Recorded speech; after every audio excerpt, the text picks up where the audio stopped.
I have a similar philosophy, and I'll tell you two stories because it relates to that.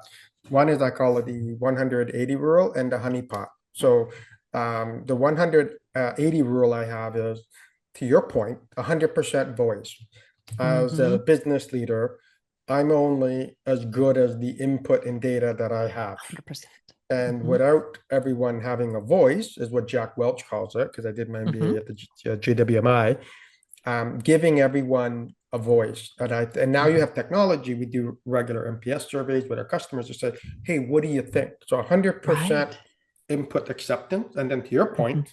80% you're going to agree with what we do. 20% you're not going to like the decision we make, but Mm-hmm. it's because we sit at a different level and have more data set.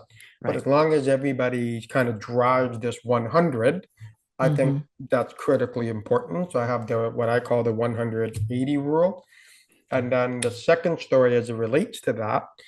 Um, so when I was back at Kraft, this is 25 years ago, there's his name was Blair. He was like an innovation consultant. Mm. Um, from I think he was based out of New York. Anyway, we did this brainstorming workshop and this whole thing. We came up with the story, and so the story goes like this: the honeypot.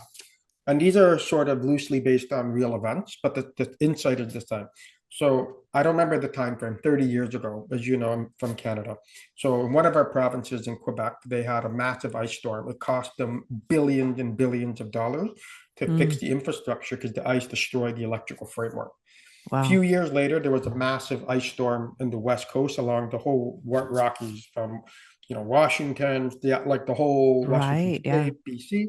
They got together and said, well, we don't want to have happen to us what happened to them. So we got to figure out how do we solve for this, how do we solve for this ice storm that's coating our ice? So they go Yeah. through this whole brainstorming idea. People come up with all day. Someone said, oh, let's put a honeypot. And what do you mean a honeypot? Well, let's put a honeypot on top of the hydro poles. Well, that's a dumb idea because, well, why a honeypot? Well, because the bears Right. like honey and the bears will climb up the poles. And it's like, well, someone said, well, it's winter, the honey will freeze, the bears are sleeping, and the Yes. poles are covered in ice. The bears won't even get up there if they like. But that led to the actual insight because it's like, well, why did you think a honeypot on top of a pole would be a good idea and a bear climb up it? Well, if you have Yeah. two poles come together, there's like the string, and you Yeah. create tension.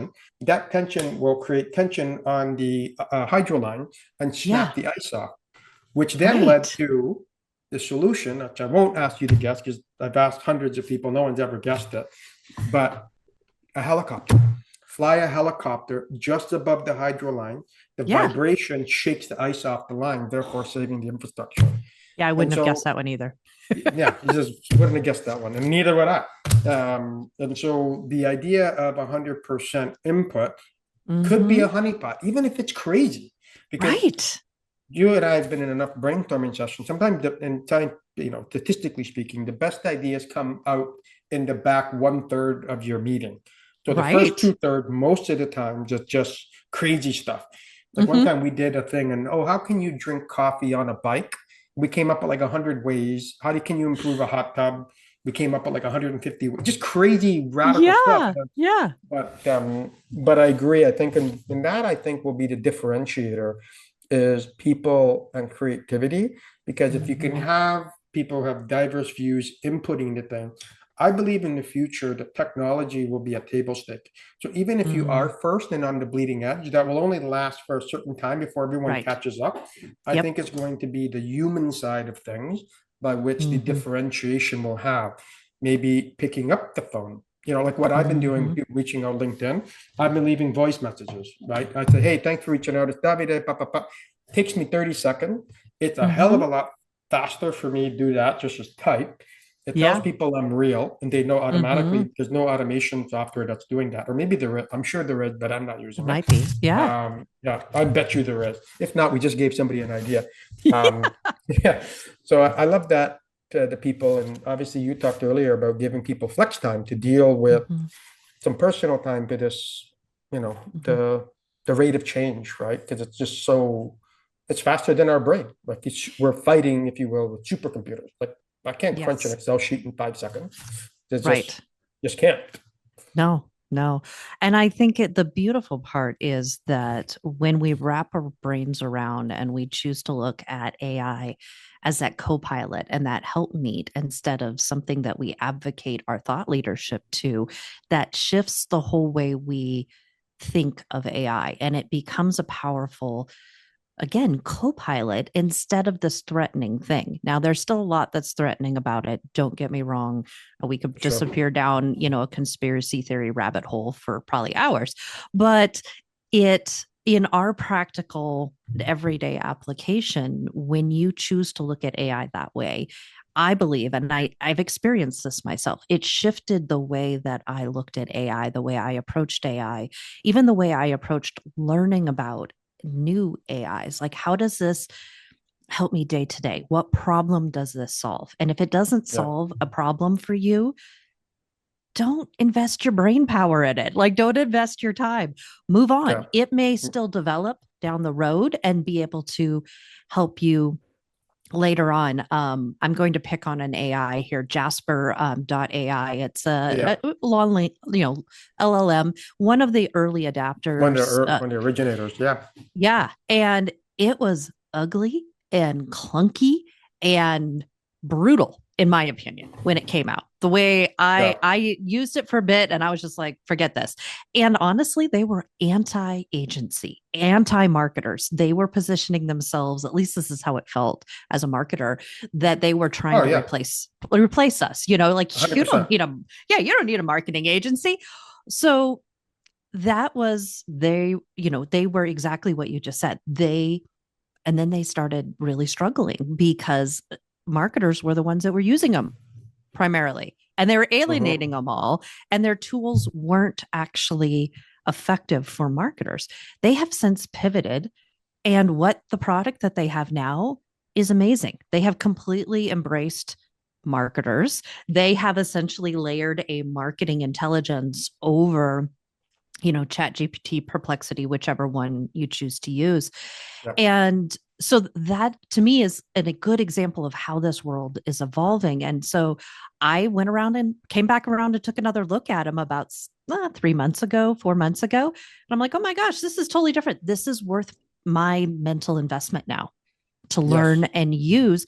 And it's become part of my personal tech stack of what I use. And I use it extensively. They learned from feedback from the marketplace, and I give them major kudos for that because not everybody does that well. And they True. adapted and pivoted and kind of ate some humble pie and came back and said, you know what, we missed the mark here, we should not have been jerks to all you marketers.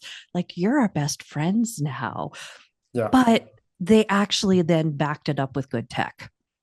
So that's why, if I had tried to invest a lot of time in them earlier on and just kept getting more and more frustrated, I probably would have never come back and looked at them because I would have had such a bad taste in my Yeah. mouth. You would have shut it down. Right. So I think that's part of our, I don't know, our magic now, if, as it were, as humans, is, look at it as a tool. Does this help you solve a problem that you have in your life right now? If it Yeah. doesn't, move on.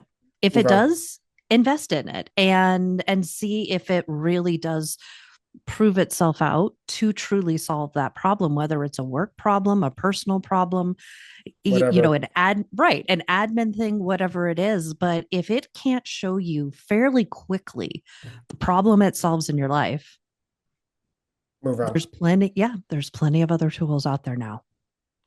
Yeah, there's what the way I liken it, because I think you're right, like as a tool stack is, my cousin, I play hockey with him, Stephen, he's a carpenter. And I look at AI as, and to your point, choosing the right tool. So AI is Mm-hmm. obviously a super tool. So I think about it as think that someone gave me a $20,000 titanium hammer, right?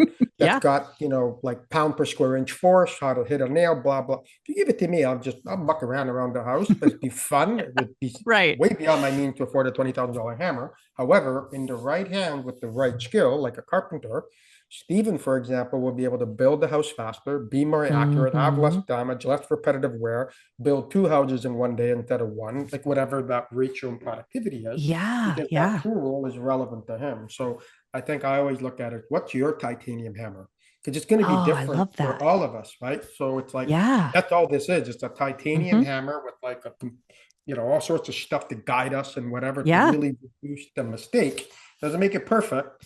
Even with Yeah. agentic AI, like agentic AI is still requires human input. It could create its own Yes. data, but it's based on experience. So this is now it can get a little bit woo-woo pretty quickly where Right. you can go with it, um, but I just say, look at what $10,000 hammers do you need based on who you're serving and how you're serving, what your pain point Yeah. is. And I love what you said. Just you only have so much mental energy, and you got to Yeah. deploy it with where if it helps you quickly, you're like, all right, this is worth going down the river a little Yeah. bit with it versus just sort of putting your head like the ostrich, like you said, right? Don't pull an ostrich Yeah. on everything. You have to do it on Right. some, Yeah. and you're Right. gonna be right and wrong on some, but that's Hmm. just thing called life, right? Yeah. I absolutely love your titanium analogy. I would love to use that. It's such an Yeah. amazing analogy. And I think it really illustrates another point that I harp on quite a bit is that AI, even with all its advances, it's what you get out of it is only as good as what you put into it. And to your point, like I'm not a carpenter. I'm not going to be able to use that tool as fully as somebody who is a carpenter, understands what that tool can do on a deeper Right. level. And that's a lot of times the conversations that we have with our clients. Because when LLMs first came out, we had about a third, at least, maybe even up to 40% of our clients fired us for content generation. They kept us for other things, but they're like, we don't need you to write blogs anymore. We got ChatGPT for that. Mm. To a company, they all came back about the content part, some of them within a month, some of them 3 or 4 months later. And they're like, our content sucks. It Yeah. sounds like everybody else's. Our SEO's tanking. We're not getting the quality leads anymore. Like, what were you doing differently that we don't know how to do? You were the And carpenter in that case. exactly. That's why it's such a good example because they are experts at what they do. Yeah. And we're experts at what we do. And we know how to use those tools to their fullest. Yeah. Whereas somebody else, they've got a different specialty. And there's Yeah. probably other tools that they can use to their fullest in a way that I can't tap. But Right. in my area, as the carpenter with the titanium hammer, I can use that thing to do so much more for my clients. And so it's a really, but that's not typically how people are thinking about AI. They're like, well, AI can just do everything for me. And I think that's one of the Yeah. biggest dangers of AI. And it's something like my son's 18, he's a senior in high school. And so we're having lots of conversations of how do you use AI responsibly? Because I don't think it's okay to just say you can't use AI, which that's not a popular opinion in the US education system right now. But to Right. me, I'm like, these are the tools he's going to have to use. This is not going away. It's like they used to be, and now I'll date myself because it used to be they wouldn't let us use the internet for research. They're Yeah. like, That's the right. encyclopedia is just good enough. Why aren't you Yeah. using the encyclopedia? And it's like, but there's so much more, a better resource out there. And for me, with my son who has learning disabilities, he's dyslexic, has dyscalculia, both of which he got from me and my husband. But he's very thankful for that. But AI can transform how he learns if he uses it responsibly. But the problem is people aren't using it responsibly. They're advocating their thought leadership to it instead of using it as a tool. And I think that's the piece we have to be really careful of training the next generation and modeling using it as a partner and something that can enhance who we are and what we do well, our empathy, our creativity, our Others. our ability to add that human element in. And I think it's fascinating what you were saying that AI was created to solve that emotional dilemma. Mhm. And yet that emotional piece sometimes is the thing That's a between life and different. death.